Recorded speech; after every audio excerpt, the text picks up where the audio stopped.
Gerak shala Dharmanagar bkhastani Choraibaari tei Dharmanagar PS ni chaitok mungbai juda thaya 305 kg ni Phegjaknai manui manjakha tei romjakha Mojibur Hok mungai khoroksa malkhung mothor naibo. Video report Chumoi TV. গোপন সূত্রের ভিত্তিতে দুর্গাপুর রেলগেটের এখান থেকে তিনজনকে আটক করা হয়। তার সঙ্গে 30 কেজি গাঁজা পাওয়া গেছে। 30 কেজি গাঁজা সহ আটক হয়েছে এবং তারা এখন এই ব্যাপারে আমরা একটা কেস নেওয়া হয়েছে। নাম কি? তার নাম হলো একজন হলো মুস্তাফা আহমেদ, একজন শিপন দে, আর একজন হলো গিয়া হিফজুল শেখ। তাদের বাড়ি কোথায়?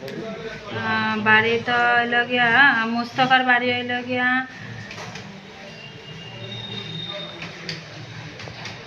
এটা আগরতলার দিক থেকে গাড়িটা আসছিল এবং গুয়াহাটিতে যাবে। তো এই মুহূর্তে কোত্থেকে গাঁজাটি এসছে এটা তদন্ত সাপেক্ষ এই মুহূর্তে বলা যাচ্ছে। আমাদের ডেইলি রুটিন আমরা প্রত্যেক দিনেই আউটগোয়িং ম্যাক্সিমাম গাড়ি আমরা বা ইনকামিং গাড়ি আমরা চেক করি।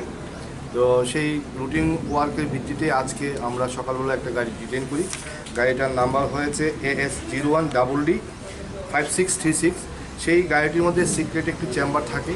সেই সিক্রেট চেম্বারটি ভাঙার পর আমরা 35টি প্যাকেটে প্রায় 305 কেজি ড্রাই গাঁজা উদ্ধার করি এবং গাড়ির ড্রাইভার মফিজুল হক, সে আসামের ধুবড়ির বাসিন্দা, তাকে আমরা ডিটেইন করেছি।